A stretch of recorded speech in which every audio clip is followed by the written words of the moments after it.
good morning po. Good morning everyone. So,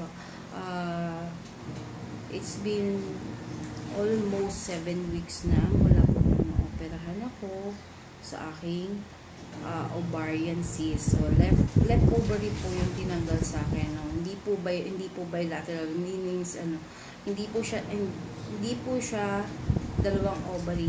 Meron pa akong isang ovary at meron pa rin akong matres. So, may matres ako at meron akong right ovary. Yung left ovary ko at saka yung fallopian tube nun, tinanggal po. Kasi po, ako po ay nagkaroon ng ovarian cyst less than 5 cm. Kaya lang po, kailangan po kasing tanggalin dahil po sa trabaho ko, hindi po ako po pwedeng bumalik sa work na meron siya.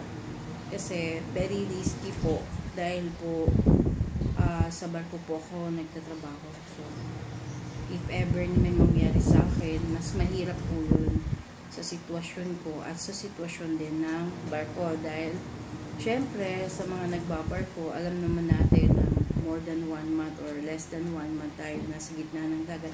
So, hindi tayo basta-basta makakakuha ng hospital or madadala sa hospital in case of emergency. Kaya po, kinailangan siyang ipatanggal. So, nag-undergo ako ng major surgery. So, ang cut po ay bikini cut. So, here po sa bikini line po dito. So, ganyan po siya kalaki. Same as CS po. Yung mga cesarean po dyan, or may mga wife na cesarean, siguro alam nyo kung gaano kalaki yung CS. The only difference is, yung mga cesarean, binuksan sila, walang tinanggal sa kanila na internal organ kasi baby yung nilalabas. Sa akin, nag-undergo ako sa open surgery kasi kailangan tanggalin yung isa kong organ, which is my left ovary. So, ovary lasts from 7 a.m. until 9:30 yan. 7 a.m. till 9:30. So, medyo mabilis lang. But the recovery period after ng surgery is nakalabas ako ng recovery room 1:30 na. So, I think 4 hours yun. 4 hours if I'm not mistaken. Tapos, binalik na ako sa aking hospital. Yun na nga. Yung ovarian cyst po, yan po ay sakit po ng mga kababaihan. Hindi ko naman po nila lahat, pero mostly sakit po ng babae yung sa matres, yung cyst, at saka yung myoma, at saka yung endometriosis. Yan yung mga sakit ng babae. So, tayo mga babae, kailangan natin palagi mag-iingat at lagi tayong magpapacheck up sa doktor natin. Kung nararamdaman natin na pag hindi normal like po pagka nagkakaroon tayo ng monthly period, kung sobrang sakit at talagang masakit siya, not in the way na kapag lumabas yung bleeding, mawawala na, pero yung iba kasi dire-diretso. Sa akin kasi, it's different. Wala akong symptoms. Hindi ako nagbi-bleeding. Wala akong pain. Nakita lang talaga siya sa ultrasound. Kung meron tapos noon, yung nakita siya sa ultrasound, so kailangan pumunta sa OB-GYN. So I went to several OB-GYN kasi one after another ayaw tanggapin po ng medical clinic namin. Una clearance lang yung hinihingi nila, then talagang hindi sila pumayag. At the end, nag-decide sila na ipatanggal ko talaga siya. So, I have to do surgery. So, yun nga po. Kapag nagsa-surgery po ang isang babae sa ovary, marami po tayong pagdadaanan. Kailangan natin ng ECG, X-ray, laboratory test, clearance, kung kailangan ng clearance sa mga internal doctor. Kung meron kayong iba pang sakit, kailangan nyo ng clearance. So, specifically, kailangan pick kayo para sa surgery. Ready kayo. Surgery ready. So, ayun po yung so, pagdadaanan. So, masakit-sakit sa bulsa kasi magastos talaga. magastos, kaya lang wala talaga tayong magagawa kasi kailangan. And then po, bali 4 days ako sa hospital and na-admit ako ng 5 po. 5 ng September ng hapon na-admit ako. Tapos, lumabas ako ng September 8 the afternoon din.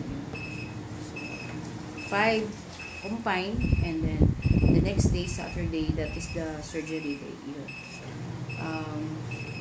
After nun, hindi ako dito nagstay sa bahay ko pagkalabas ko galing hospital kasi po yung bahay ko ay nasa 2nd floor, so kailangan ko umakyat ng hagdan, which is hindi pa po pwede kasi bawal na bawal po yung akyat-akyat ng hagdan at saka yung sobrang haba ng lalakadin, lalo na itong lugar namin kasi looban kami, so kailangan ko pumasok ng looban, mahaba yung alleyway. So, nakitira muna ako dun sa bahay ng lola ko. Dun sa bahay ng lola ko, dun lang ako sa sala, hindi ako umakyat sa taas. Pinababa namin yung isang katre, dun ako nagstay. So, 3 weeks ako dun mahigit sa kanila. 3 weeks ako mahigit nagstay sa bahay nila. And then, kaya ko na at utay-utay na ako na nakapag-work or kaya ko nang maglakad ng mas malayo at nakakaakyat na ako ng paunti-unti ng hagdan, dahan-dahan lang. Nag-decide na po ako umuwi kasi kailangan ko din makauwi sa bahay ko dahil may mga alaga akong hayop, may mga pets kasi ako, tsaka meron akong 2 anak. So anyway, guys, kapag nagpapa-opera po kapag po na-operahan na ang isang babae kagaya niyan, we needed help. Ako, kailangan ko talaga ng personal na tutulong sa akin, lalo na nung panahon na yun sa ospital. Syempre, yung anak ko, nag-aaral yan, nagtatrabaho. Hindi sila makaka-absent dahil bago lang yung anak ko sa trabaho. And then, yung daughter ko, kaka-start lang din ng uni. So, hindi po pwedeng absent agad. So, nakiusap ako sa sister ko, sa youngest sister ko na samahan niya ako sa hospital for a few days lang. So, she needs to take vacation leave para sa akin. Sinacrifice niya yung trabaho niya na 4 days ang vacation leave siya ng 4 na araw para ako samahan. And then, pag-uwi, yung mga mag-aasikaso ng papeles mo sa hospital, siya din yung nag-asikaso noon. Inasikaso niya yung bills ko. Although may pera naman ako na nasadyang inipon ko or para ilaan ko para dun sa operation na yun. Siya nag-asikaso nun dahil hindi naman ako makakatayo. Hindi ako makakatayo sa hospital bed. Hindi ako makakapagpabalik-balik. Siya yung nag-asikaso ng mga hospital bills ko sa hospital. Tapos yung professional ko sa OB-GYN ko. And then yung sa anesthesiologist ko, ganun. And then sa mga extra payment na dapat kong bayaran within the hospital premises and the professionals also. Ayun nga. So, after nun, nung lumabas ako, siya din yung nag-sacrifice para asikasuhin yung mga papels ko for my company na ipapasa sa company and then ipapasa sa Social Security and then ipapasa sa OWA.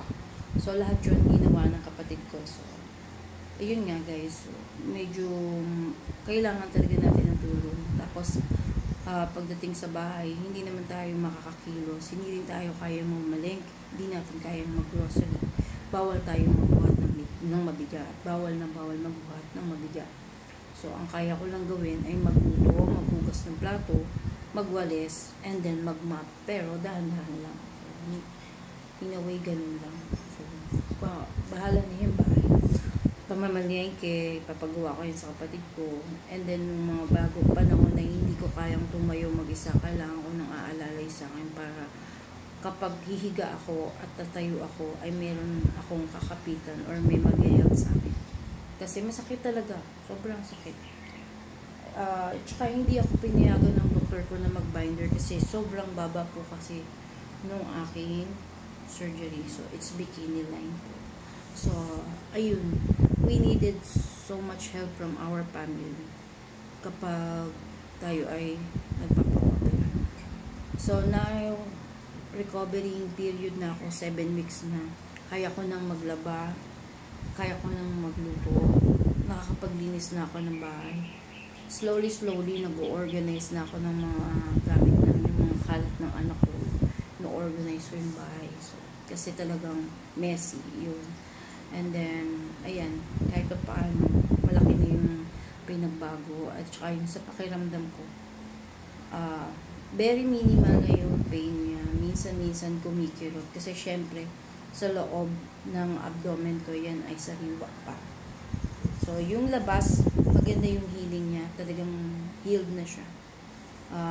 At saka, nakadalawang follow-up check-up na rin ako sa aking doktor. Yung una, nung 17 ng October, 17 ng September, 1 week after ko lumabas. And then, itong 15 ng October. Yun lang. And then, babalik pa ulit ako sa kanya so that makakuha ako ng fit for work para makabalik ako sa trabaho. So, for now, kasi yun lang muna yung maikukwento ko sa inyo. Next time, ikukwento ko sa inyo kung ano pa yung mga pagdadaanan ng isang ovarian cyst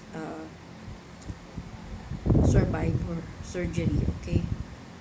Kung tama yung term ko, pasensya na, pero yun talaga yung sa pagkakaunawa ko. Okay? Thank you. Sana magustuhan nyo at saka sana maunawaan nyo na kailangan nyo ng tulong at kailangan nyo alagaan yung sarili nyo. Kasi seryoso yung yung cyst. Seryoso po siya.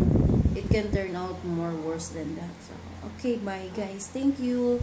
Thank you for listening, and please keep on following po. And if you would like to ask any question about sa naranasan ko or sa pinagdaanan ko, sa naging sakit ko, willing naman po akong sumagot. Mag-message lang po kayo or mag-type lang po kayo ng comment. Thank you. Bye. Have a nice Tuesday morning po.